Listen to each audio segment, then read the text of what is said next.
Ovo je znatno jeftiniji od onog Amaroka, taj je bio 56.000 evra, ovo je nekdo oko 34-5. Ovo je Isuzu D-Max.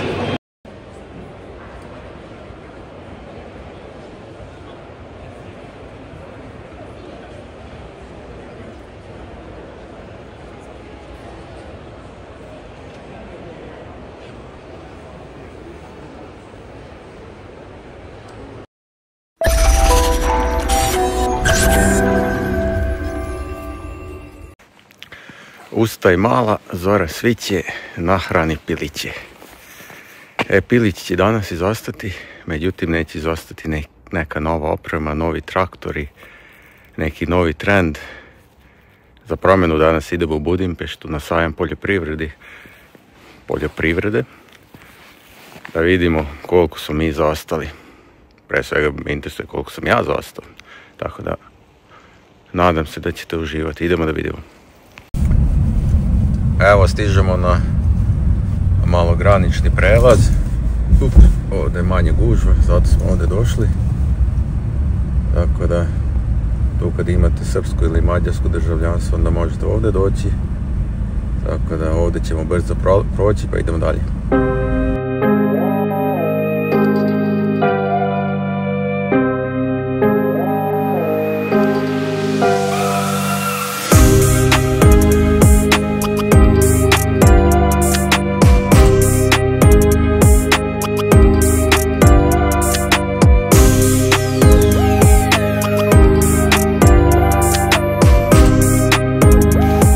Evo ga, stigli smo na lice mesta.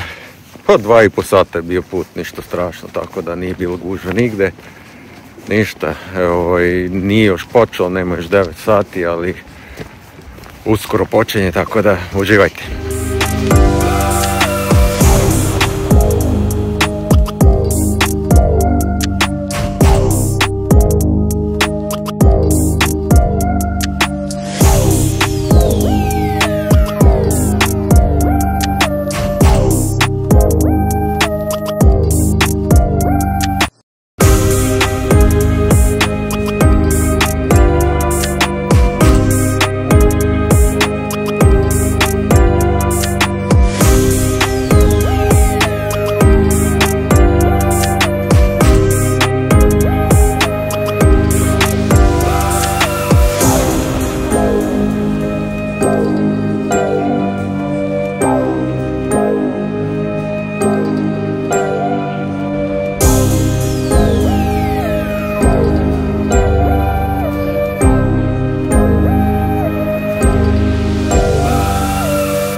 U više hala je bio smešten ceo ovaj sajam i mi nismo znali u kojoj hali se šta nalazi, tako da smo krenuli redom pa smo sve obilazili, ali probao sam ovdje da napravim neki koliko toliko logičan raspored. Evo ovdje upravo vidite voćarske traktore ili traktore za baštu i mogu vam reći da prilično ozbiljno izgledaju ovako uživo, a verujem da vidite to i ovako na slici. Evo ovdje vidite jedan traktor u kojem se cela ova konzola sredini može kretati za 180 stepeni, tako da može da bude evo sad je ovo krenut unazad, znači vozač sedi i gleda unazad, a može se naravno i unapred okrenuti, sve zavisi šta je potrebno. Ako treba nešto raditi viljuškarom nazad, onda ova pozicija, a kad treba da se vozi unapred, onda se okrene. i recimo ovo košta negdje oko 37-38 hiljada eura, znači ozbiljni traktori sa ozbiljnim cenama, znači ne treba se zavaravati da zbog veličine da će biti nešto jeftiniji nego ovi ratarski traktori, tako da apsolutno se drže sa cenama. Naravno ima tu više opcija, najviše opcija nego stvarno jako puno opcija i što se tiče unutar jednog tipa i jedne marke, a ima, vidite ovdje, i različite modele od različitih proizvođača. Meni je ovo potpuno nepoznato, ali verujem da neko od vas i prepoznaje ove traktore. Jedna zanimljivost ili možda čudna stvar, evo ovdje što vidite, ok, ovdje je pre svega naglasak na ovim širokim gumama, verovatno ovo je olakšanje da ne mora duplje točkovi da se stavljaju. Ovdje se reklamira pre svega guma, ove 4 gume ovakve široke koštaju oko 30.000 eura samo gume. A inače, kažem, čudno ili zanimljivo je da su ovdje predstavljeni i polovni traktori. Recimo ovi traktori su sa par hiljada radnih sati, vidite ove John Deere-ove, to nisu ovi najnoviji modeli i daju čak na iznajmljivanje, znači mogu se iznajmiti ovi traktori. Mogu i da se kupe, a i da se iznajme.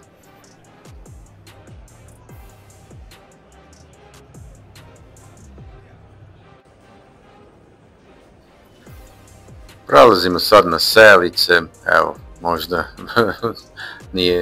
niste navikli na baš ovakve velike sejalice, ali nije ni ovo najveće što će biti tu prikazano.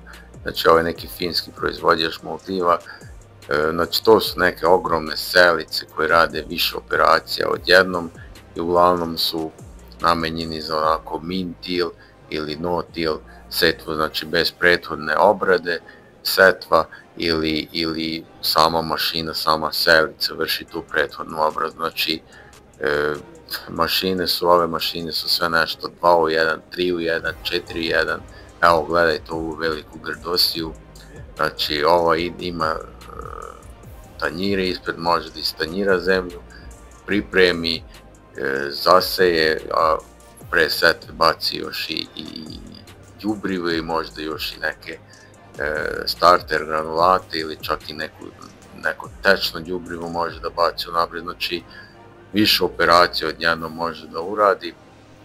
Vidite to koliko, ovo je nekih 8 metara široka sejalica, oko 10 tona, kapacitet je ogroman, preko 1000 litara je rezervoar za seme, tako da evo vidite tu maltene, kako se zove, i tanjirača i kao neki setvospremač, valjak, sejalica, sve u jednom i naravno baca đubrivo. Ovdje čak i znam i cenu da kažem, 52.000 eura košta ovo sve, ova velika mašina, što možda i nije tako skupo ako se uzme u obzir šta se može odjednom uraditi, koliko drugih mašina zamenjuje, znači sigurno zamenjuje 3 druge mašine, a kapacitete možete i sami da pretpostavite ko će ovo kupiti, ovakve mašine. Evo još jedna malo manja sejalica, ali isto, znači vrši unapred obradu, baca đubrivo i baca semena. Drugi proizvođač, ovaj verovatno nešto jeftiniji, ne znam tačnu cenu. Evo tu možete da vidite 8 metara isto širina, traktor treba 280 konja minimum, 15 cm je razmak između redova, tako da to je to su ti kapaciteti. Ali u svakom slučaju možda ok, je ovako nebitno sa stanovišta da li bi mi ovo uzeli ili ne, ali da se vidi neki novi pristup, to svakako je zanimljivo.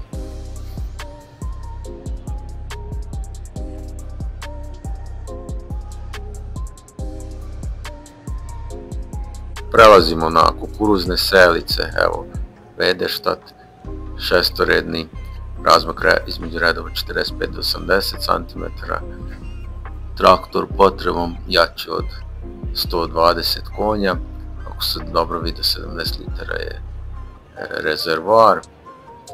Isto je onako namenjeno onako za, možda nije baš za no-till, ali verujem da može da se uradi no-till setva s ovakvom mašinom, pošto je ogroman pritisak može da uradi. Evo vidite ovdje, znači nešto minimalno pripremljeno ili uopšte nepripremljeno zemljište, ovdje neka minimalna priprema urađena kod ove Horš sejalice i naravno i ovdje više operacija, đubrivo ili tečno đubrivo i onda setva. I evo, ne uživo, ali evo ono što sam ja snimio kako izgleda ova mašina.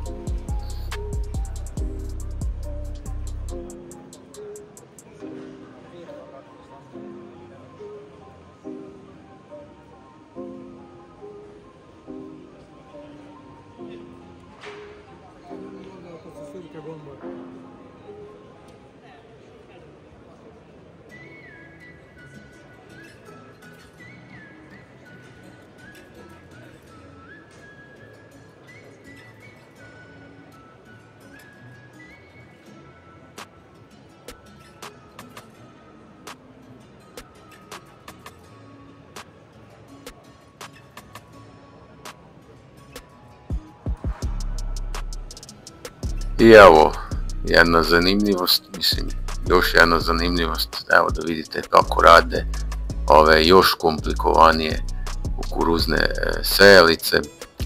Evo sad ćete ovdje vidjeti na snimku kako dozira i gdje dozira veštačko đubrivo. Znači ovdje već možemo da pričamo da stvarno ovakve sejalice koštaju puno, ovo košta negdje oko 30.000 eura, ali i uštedi novac na velikim površinama, sigurno je to mnogo značajnije. Znači tačno baca đubrivo tamo gdje treba ili postavlja.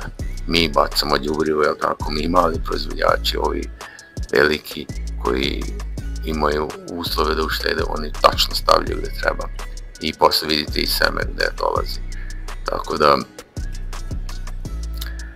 ovo je neki, kako da kažem, pristup koji bi trebalo pratiti u svakom slučaju, ali postoji ograničenje naravno.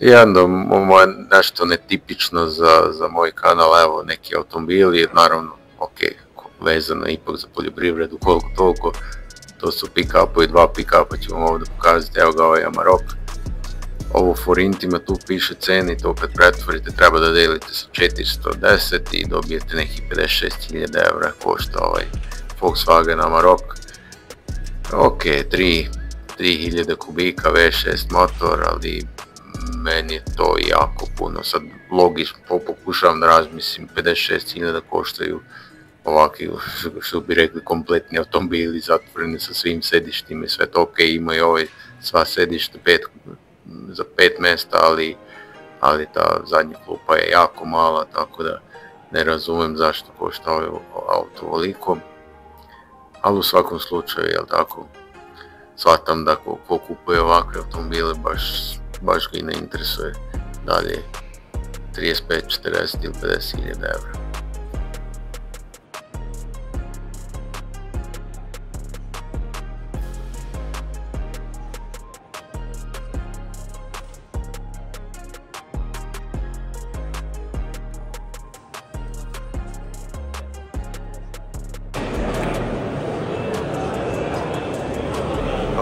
Ovo je znatno jeftiniji od onog Amaroka, taj je bio 56.000 eura, ovo je nekdo oko 34-5. Ovo je Isuzu D-Max. Ajde jedan krug da vidimo zašto je jeftiniji.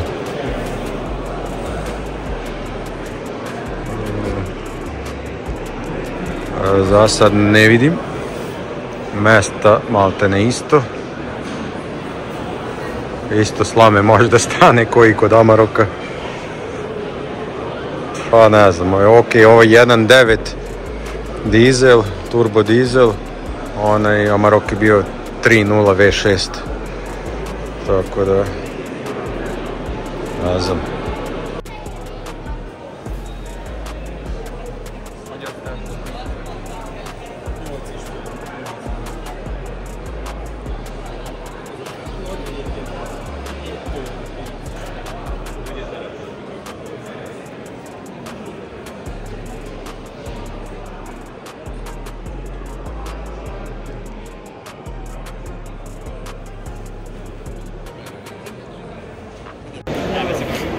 Evo, posle nekih sat vremena šetnje tu na sajmu u Budimpešti, na sajmu poljoprivrede u Budimpešti, pomalo se u stvari, ne pomalo, nego 100% se ne ostvaruje onaj moj strah koji sam imao kad sam kretao ovamo, to je da će se ovaj sajam odnositi samo ne na velike igrače, nego na neke ozbiljne firme. Znači, samo su velike mašine, znači, samo što skuplje, što veće, što jače. Znači, ono, ko da svi obrađuju, ko da su ovdje samo posjetioci koji rade od 2-3 hiljade hektara pa naviše. Ali dobro, u suštini, pored toga što su ovo oprema mašine, samo za neke velike mašine, za neke velike kapacitete, zanimljivo je vidjeti neke nove tehnologije, tako da definitivno zbog toga je vredilo doći vidjeti neki nov pristup poljoprivredi, pošto kao što i sami znate, vremenski uslovi su sve gori i gori, a ovi veliki igrači, što bi rekli, prvi idu u tom smeru da povodom toga urade nešto, tako da to je zanimljivo vidjeti te nove tehnologije, nove pristupe, tako da idemo dalje. To bi bilo to ovako, kako da kažem, za neki uvodni deo u ovaj sajam, a da ajde, 1/4 smo sad već obišli s ovim videom. Ako vam se dopadalo, obavezno zapratite kanal ukoliko još niste i budite strpljivi još par dana, jer uskoro dolazi i drugi i treći deo i to je bio, mislim, čak i zanimljiviji. U drugom delu ćemo obraditi, znači proći ćemo ove mašine za obradu zemljišta, da vidite koje su tu novine i naravno traktori, bez traktora nema ništa. To ću ostaviti za kraj, pošto tu su se trudio da mi više materijala napravim i malo detaljnije, tako da vidimo se uskoro, pozdrav!